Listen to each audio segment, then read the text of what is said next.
most effective to you in terms of making sure you reached a big audience with the film? Actually, I mean, I don't even think of myself as having a YouTube channel. I don't know, I must have hit some button and not really using it. I was primarily concerned with giving the film to the audience, and the audience has taken it from there. So it's not like I have done these things. The audience has done these things. Like, I was thinking there was a screening of Sita Sings the Blues, or somebody created like a club in Second Life and put Sita Sings the Blues in there. I've never used Second Life. I don't know who this person is. He just emailed me and said I did this, and he did it because he could. Because I gave the film to the audience, and then the audience can take it all these places, and I don't even have to think about it. So I'd say that Sita's, success, to the extent that it's successful, is just driven by the audience. The audience has a film, they do cool things with it, they do things I couldn't possibly imagine.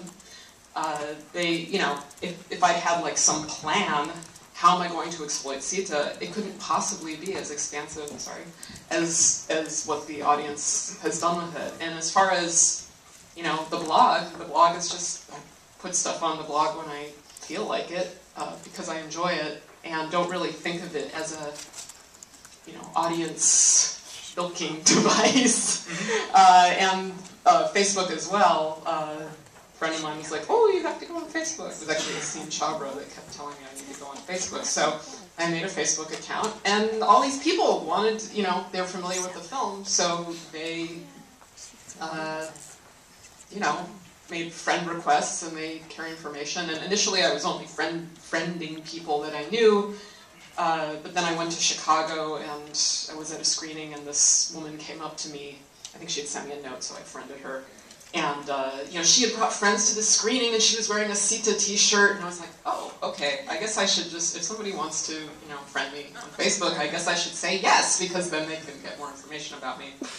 And that's it. So I'm definitely not in control of this. I will say, as I always say, that freeing the film under copyleft has been the best decision I've ever made in my life, and I'm benefiting from that tremendously, and the audience is distributing it. And you should just tell a little bit, if people aren't familiar with this story. So your primary source of revenue was both DVDs for people who wanted to own the nice DVD, and also merchandise. And so talk a little bit about DVD, that. DVD. The creator-endorsed mark idea. Oh man, in this short period of time. Yeah, I mean, DVDs actually are ancillary merchandise.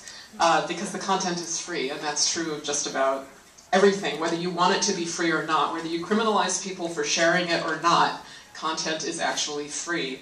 But yeah, my revenue comes from merch on the store, which includes DVDs and t-shirts and, Sita tchotchkes. Donations, I'd say the biggest part of my income actually is gift income. And among gifts includes voluntary screening fees and payments from cinemas, because it turns out that all these cinemas and festivals, they're arts organizations. I love that quote this morning, that the film business has never been a business, it's always been a hobby. That's like, yeah, that sums it up. I was like, wow, 5 minutes into this thing, and I've got the quote of the day. But it's true, like all these cinemas that show independent films, a lot of them are non-profits. They're not making tons of money. They're funded by gifts as well, and a lot of film festivals are doing it as cultural interest rather than to be big profit behemoths. And what I learned freeing the film is that rather than being like a hard-ass negotiator and saying, no, you can't show the film unless you give me this much, and if you don't give me this much, you're not going to have it, blah, blah. I was just like, do you have a budget for this? Great. Send it. And that's it. So I consider that gift income as well. And that's, the lion's share of my income. I also have income from distribution. I mean, there's other DVD distributors, there's theatrical distribution, all that sort of stuff. But what trickles down to me is quite small in relation to the gift income.